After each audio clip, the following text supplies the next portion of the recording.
Good evening my dear student. Good evening my dear student. आज आपको science में मैं जो चैप्टर पढ़ाने जा रहा हूँ वो रहेगा चैप्टर 4।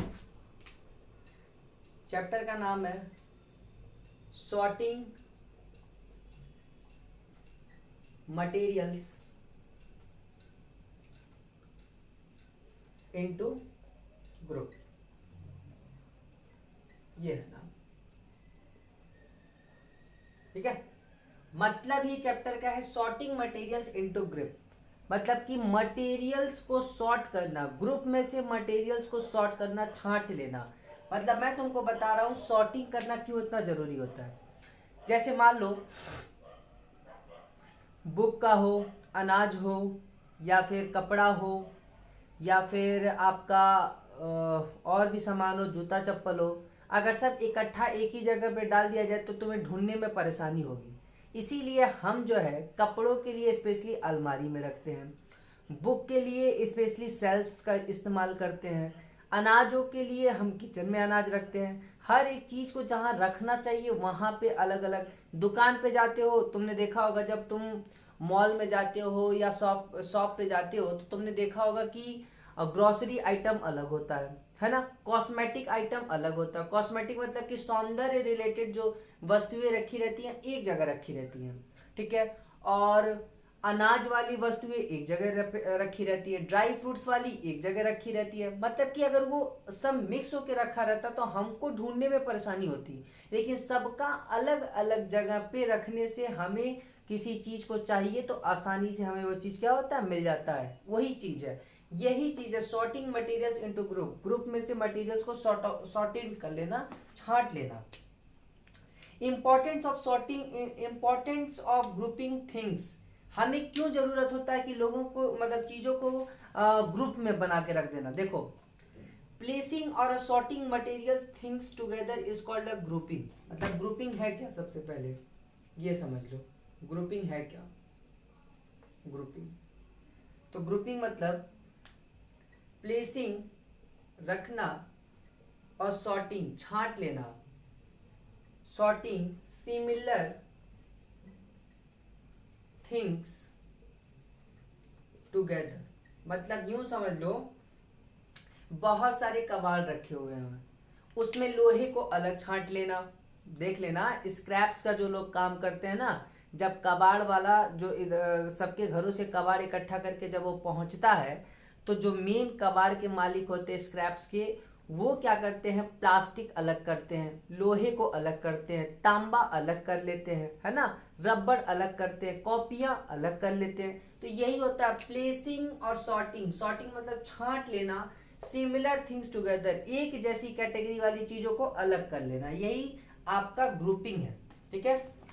तो देखो, प्लेसिंग और sorting a similar things together मतलब वो चीजें जो सिमिलर है, जैसे अनाज, सारे अनाज को अलग कर लेना। Together is called a grouping.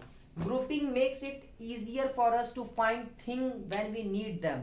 Grouping कर लेने से उससे क्या होता है, जब हम कोई चीज ढूंढते हैं तो हमको आसानी से मिलता है। तो यहाँ पे है वाई वी नीड ग्रुपिंग। हमें ग्रुपिंग करने की जरूरत क्यों पड़ती है, why we need to sorting materials. Material को सॉर्टिंग करने की आवश्यकता क्यों पड़ती है, ये मैं तुमसे क्वेश्चन पूछ सकता हूँ। ताकि जैसे मान लो हम ही लोग अपने घर में है, जूते का अलग होता है, बुक का अलग होता है, कपड़ों का अलग जगह होता है, अनाज का अलग होता है, तो इससे हमें हर चीज को ढूंढने में आसानी रहती है ना। वही चीज है यहाँ पे यार।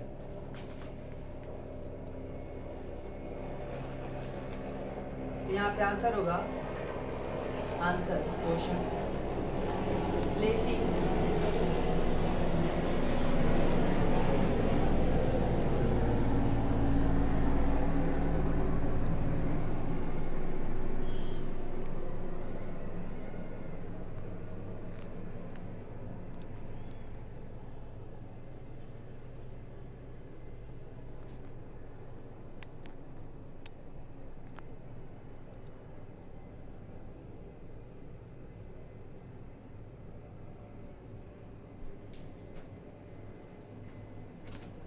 प्लेसिंग और sorting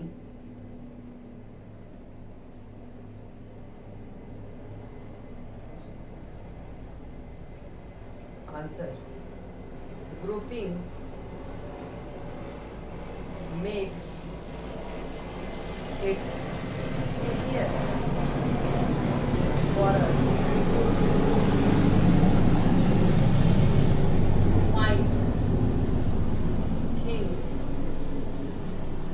when we need them, जब हमको उसकी आवश्यकता पड़ती है। A good example of grouping can be seen in the supermarket. Supermarket में आप एग्जांपल देख सकते हो। जब आप जाओगे सुपरमार्केट में तो आप देखोगे ग्रोसरी आइटम अलग होता है, ड्राई फ्रूट्स का आइटम अलग होता है, हर एक चीज का आइटम अलग होता है। देखो ग्रुपिंग ऑफ सुपरमार्केट, देखो यहाँ पे। तो the good example of grouping can be seen in a supermarket. Grouping is done by keeping a similar item on the same shelf. एक जैसे आइटम्स को सेम शेल्फ पे रखा जाता है, मतलब कॉस्मेटिक सौंदर्य रिलेटेड एक शेल्फ में होगा। तो ऐसे समझ गए होगे आप, ठीक है। Which make it easier for us to find the items we need. इससे हमको जो आइटम्स की जरूरत होती है वो ढूंढने में आसानी रहता है, ठीक है। If things are not grouped, अगर चीजें ग्रुप में नहीं रखी होती हैं, chances are that we will never find, और हमको वो उतने आसानी से नहीं मिलेगा। फाइंड आवर फेवरेट चॉकलेट, अगर चॉकलेट की बात करो तो वो भी ढूंढने में दिक्कत होगी। Books are grouped by subject in a library. आप स्कूल के लाइब्रेरी में देखोगे तो मैथ्स के बुक अलग होते हैं, साइंस का जो सेल्फ है अलग होता है, केमिस्ट्री का अलग होता है। अलग अलग सब्जेक्ट को अलग अलग ड्रॉ में रखा जाता है ताकि ढूंढने में आसानी रहे। क्लासिफिकेशन क्या है? Grouping is done based on the certain similarities between them. Grouping कुछ सिमिलैरिटीज को देख के की जाती है। जैसे क्लास में देखो अच्छे बच्चों का अलग ग्रुप होता है, मिडिल वाले बच्चों का अलग ग्रुप, और कुछ बच्चे जो थोड़े चंचल होते हैं उनका अलग ग्रुप होता है। तो यहाँ पे एक और टॉपिक आपके सामने आ जाएगा, क्लासिफिकेशन। क्लासिफिकेशन, ये है क्लासिफिकेशन। क्लासिफिकेशन इसमें आ जाएगा the process grouping, the process of grouping things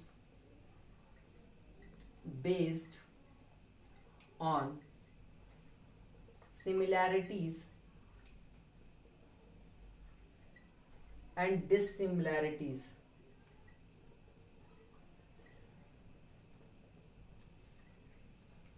is called classification, ठीक है। जैसे मैं तुमको दिखाता हूं, अगर इसमें हमको क्लासिफिकेशन करना हो तो हम कर सकते हैं। ये दोनों क्या है? लिविंग है, मतलब कि ये जो बर्ड है और ये लॉयन लिविंग, मतलब इनमें जान है। और ये जो देख रहा है स्फेरिकल बैलून्स और ये स्फेरिकल, ये दोनों नॉन लिविंग है। ऐसा क्लासिफिकेशन। इसमें अगर क्लासिफिकेशन की बात करें तो तुम्हारा ये तीनों जो है मैन मेड है, ऐसे भी कह सकते हो, सही बात है। जिसमें 2 एडिबल है खाने वाला और 2 नॉन एडिबल है, ये भी है क्लासिफिकेशन। जैसे मैं बना के ही दिखाता हूँ यार। बर्ड है, फुटबॉल है, मान लो फुटबॉल, ये मान लो बैलून्स है, बैलून्स। और ये तुम्हारा मान लो, अब शेर तो नहीं ना बना पाऊंगा, मान लो लॉयन है। तो क्लासिफिकेशन करें तो ये दोनों क्या है? लिविंग है, जिनमें जान होती है, लिविंग थिंग्स। और ये दोनों क्या है? Non living things. समझ रहे होगे मेरे कॉन्सेप्ट। चलो ये हो गया, आगे चलते हैं। थोड़ा सा और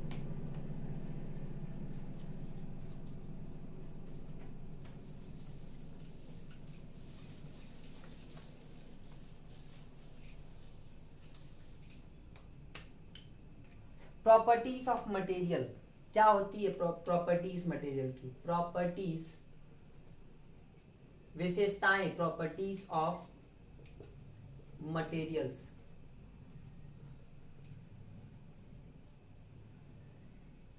फर्स्ट प्रॉपर्टी है रफनेस, खुरदुरापन। देखो different types of materials have different properties, अलग अलग प्रकार के मटेरियल्स की भी प्रॉपर्टी अलग अलग होती है। The difference in the property help us in grouping a different into different categories. Material can be grouped on the basis of property such as, कौन कौन से बेसिस पे प्रॉपर्टीज पे ग्रुप किया जाता है, जैसे मैं यहाँ लिख देता हूं,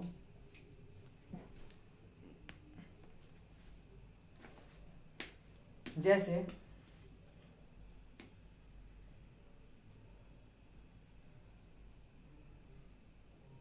हाँ यहाँ लिखता हूं, materials can be grouped on the basis of properties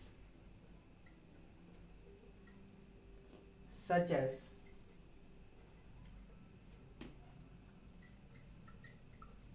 roughness, luster, transparency, solubility, flotation, attraction। इन सब चीजों पे मटेरियल्स को 1 2 3 4 5 6 चीजों पे मटेरियल्स को जो है क्लासिफाई करते हैं बच्चों। Materials can be grouped on the basis of property, ये रफनेस देख के, लस्टर देख के, लस्टर जो चमकता हो, ट्रांसपेरेंसी जो आर पार दिखाई देता हो जैसे शीशा हुआ, सॉलिबिलिटी जो घुल जाता हो, फ्लोटेशन जो तैरता हो, अट्रैक्शन जो खींच लेता हो। तो सबसे पहला चीज है रफनेस, फर्स्ट चीज है रफनेस।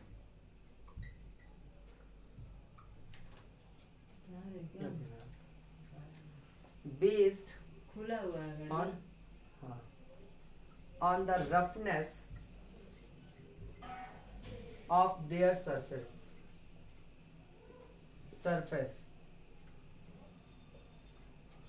जैसे रफ बार्क ऑफ ट्री, जैसे पेड़ का छाल रफ होता है। रफनेस की बात करें तो बार्क ऑफ ट्री, बार्क मतलब होता है पेड़ का छाल, बार्क ऑफ अ ट्री। रोड जो होता है सड़क रफ होता है, या ब्रिक, ब्रिक मतलब ईंट, ये खुरदुरा होते हैं। आर एग्जाम्पल्स, ये सब एग्जाम्पल्स हैं, आर एग्जाम्पल्स, मैं ऐसे रख दे रहा हूँ।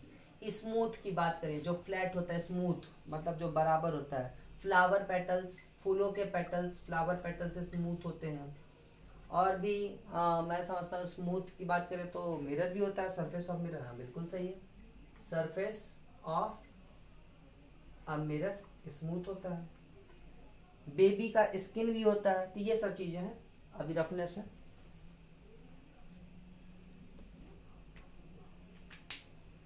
हाँ, आ गया।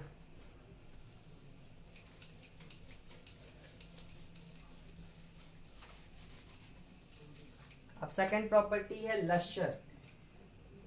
लस्टर क्या होता है? It is the lustre is the shine, it is the shine of material. कौन सा मटेरियल चमकता है? तुमको पता होगा सोना चांदी चमकते हैं, कोयला तो नहीं ना चमकता। Shine of a material. जैसे example, all metals in pure state are shiny. क्या होता है? Shiny and said to possess lustre. और क्या पोजेस करता है? लस्टर। ठीक है। This property is the metal is widely used for making jewellery. देखो वो सारे मटेरियल्स जो क्या करते हो, साइन करते हो, उनको बोलते हैं उनके अंदर लस्टर प्रॉपर्टी है। जैसे सारे मेटल्स जो प्योर स्टेट में होते हो are shiny and the set poses are lustre. जैसे एग्जांपल में दे दो, गोल्ड ऑर्नामेंट, सोने से बनी हुई चीजें, ऑर्नामेंट आभूषण होता है हिंदी में। Silver pot. थर्ड नंबर पे है ब्रॉन्ज स्टेटस, स्टैच्यू। ये हो गया तुम्हारा। आप पढ़ेंगे थर्ड नंबर पे ट्रांसपेरेंसी। ट्रांसपेरेंसी क्या होता है देख लो ध्यान से। Based on the amount of light that can pass, based on the amount of light that can pass through them, pass through them, कितने लाइट उसमें से आर पार पास कर रहे हैं। जैसे तुमको पता होगा प्लास्टिक में से तो लाइट आर पार पास करेगा नहीं, इस दीवार में अगर मैं यहाँ पे टॉर्च लगाऊं तो लाइट आर पार तो करेगा नहीं, ग्लास, गिलास से ही आर पार होता है, ठीक है। तो based on the amount of light, कितना लाइट आर पार हो रहा है, that can pass through them, ठीक है, वही होता है। जैसे material can be classified on the transparent, देखो मटेरियल, अब ये चीजें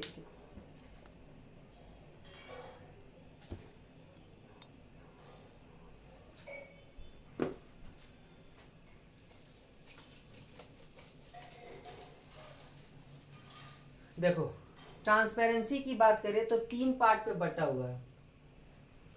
ट्रांसपेरेंसी,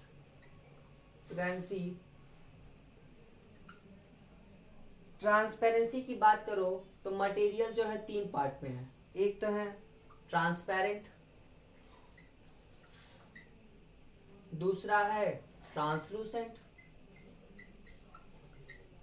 और तीसरा है ओपेक, ठीक। इसका मतलब होता है मटेरियल दैट अलाउ, वो मटेरियल जो अलाउ करता हो, allow light to pass through them are called, वही है ट्रांसपेरेंट, और वही ट्रांसपेरेंट लगा देना। और translucent materials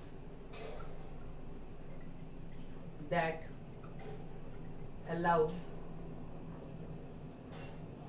light to pass through them partially, आधा, partially are called translucent. Example है oiled paper and butter paper और भी है। ट्रांसलूसेंट में तो तुम्हारा एग्जाम्पल हो जाएगा ग्लास है, वाटर है, एयर है, ठीक है। Glass, water, air, plain glass हो सकता है। तो देखो ऑन है ना, हाँ। ट्रांसपेरेंट, देखो ट्रांसपेरेंसी, ट्रांसपेरेंट, ट्रांसलूसेंट, ये ट्रांसलूसेंट है, और एक होता है ओपेक। ओपेक जो बिल्कुल ही लाइट को पास ना होने दे, जैसे ईंटा बिल्कुल पास नहीं होने देगा, या फिर लकड़ी बिल्कुल लाइट को पास नहीं होने देगा। आप टॉर्च जलाओ, मान लो एक लकड़ी है, टॉर्च एक लकड़ी है, अगर टॉर्च जलाते हो तो आर पार लाइट तो आएगा नहीं, तो वो ओपेक होते। ओपेक मतलब जो बिल्कुल लाइट को पास ना होने दे। एग्जांपल ये देख लो, materials that do not allow light to pass through them, जो बिल्कुल पास ना होने दे, आर कॉल्ड ओपेक। उसी को क्या बोलते हैं? Opaque. Example wood and metal, metals. Transparent material that allow light to pass through them, वो मटेरियल, वो चीजें जिसमें लाइट आर पार पास कर जाए, ठीक है, इज कॉल्ड ट्रांसपेरेंट। जैसे ग्लास हुआ, वाटर हुआ, वाटर में भी टॉर्च जलाओगे तो अंदर तक दिखाई देगा।